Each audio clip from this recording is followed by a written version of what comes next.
Bonjour les enfants, on se retrouve pour une deuxième séance de grandeur et mesure. Aujourd'hui, on va voir quel outil on peut utiliser pour mesurer une longueur.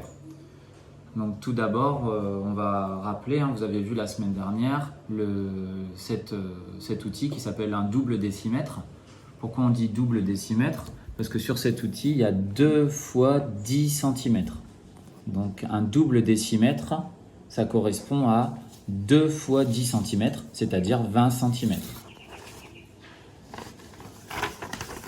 Donc on écrit ici comme ça, un décimètre, on l'écrit dm, et 1 décimètre égale 10 cm.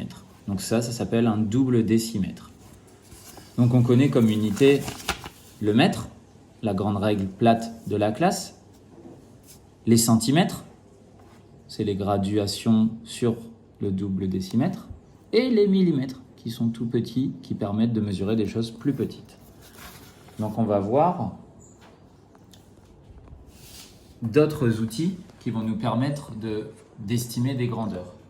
Je rappelle qu'il faut connaître la grandeur suivante, 100 cm égale 1 mètre.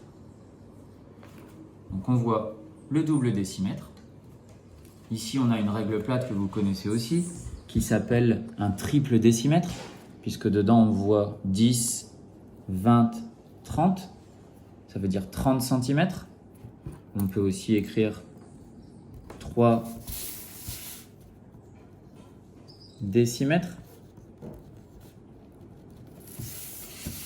Cette règle plate permet de mesurer des choses un petit peu plus grandes. On a le mètre de couturière. Ici, j'ai un mètre de couturière qui mesure 1,50 m. Ça permet de mesurer le tissu, de mesurer par exemple un tour de bras pour construire les patrons de t-shirt, les patrons de robes, mesurer les tours de taille. On a un mètre ruban un peu plus rigide pour les travaux.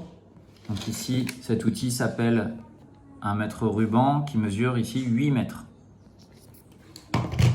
Et enfin, j'avais ici à la maison le double décamètre qui mesure 20 mètres, qui permet de mesurer des distances un peu plus grandes quand on fait des travaux ou par exemple en sport.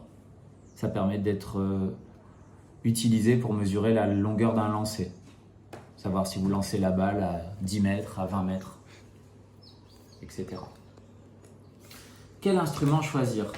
C'est ce qu'on va voir ici en deuxième. Si je veux mesurer ce petit morceau de Lego, je vais utiliser le grand instrument ici qui mesure les décamètres. Non, parce que les graduations n'y sont pas, ce ne sera pas précis. Donc je vais utiliser ici mon double décimètre que j'ai en classe et puis je vais voir que cet objet mesure voilà, à peu près 5 mm. Si je veux mesurer la petite voiture, ici, je vais pouvoir aussi utiliser mon double décimètre. Je vais voir qu'elle fait à peu près 9 cm. Allez. Pardon, 6 cm, 7 cm. Je peux aussi utiliser ma règle plate. Si, par exemple, je veux mesurer cette carte, je peux utiliser toujours ma règle plate. On voit à peu près 11 cm. Si je veux mesurer ce bidon de bouteille de 5 litres, j'essaye avec ma petite règle graduée et je vois que c'est pas pratique, je vais devoir reporter. Donc là, je vais utiliser un outil un petit peu plus grand. Ah, mon triple décimètre n'est même pas suffisant. Là, je pourrais utiliser mon mètre de couturière pour estimer à peu près à 34 cm.